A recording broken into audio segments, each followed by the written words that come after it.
What's up guys, Brandon Cope here, and I want to show you two things that I like to do to work on the pelvic floor.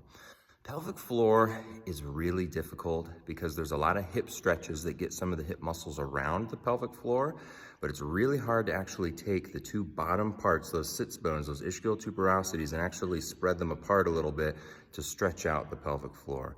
And one of the things that a lot of people will miss, especially if they've got something like periosteitis or the trigger points down there in the pelvic floor, is that stretching usually doesn't work to pull apart trigger points.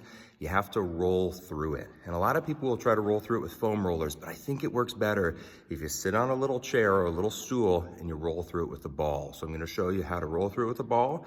And then after that, sequence is important. After that, then you do a little stretch. I'm gonna show you both of those, okay? It looks like this. I'm gonna take this ball, and I've got my little stool right here, and I'm gonna actually sit down so that my pelvic floor is right on top of the ball with legs on each side of that. There you go, I'm rolling right through it there.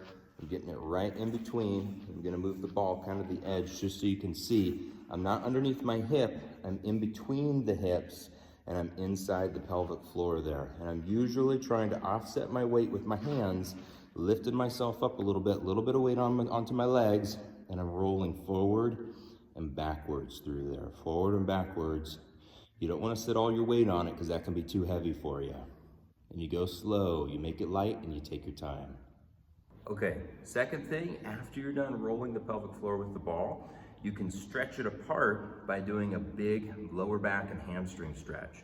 And the goal with this is that you actually want to take that bottom part of the hip bones and kind of pull them apart as you're stretching. So you're going to feel it in the hamstrings, you're going to feel it in the lower back, but primarily you want to feel it in the pelvic floor. And you'll know that you're doing it right because you almost get a little tingly sensation down in the pelvic floor, and that means you're getting it, okay? So we lock the knees, really wide spread. We want to take the heels and actually pull the heels out a little bit. So kind of step away with those heels to get extra stretch right there.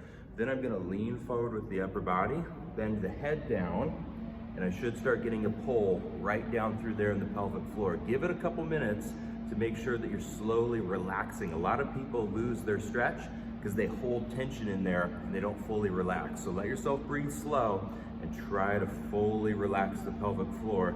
Couple minutes, nice and easy. Look for that tingly feeling. Don't overdo it.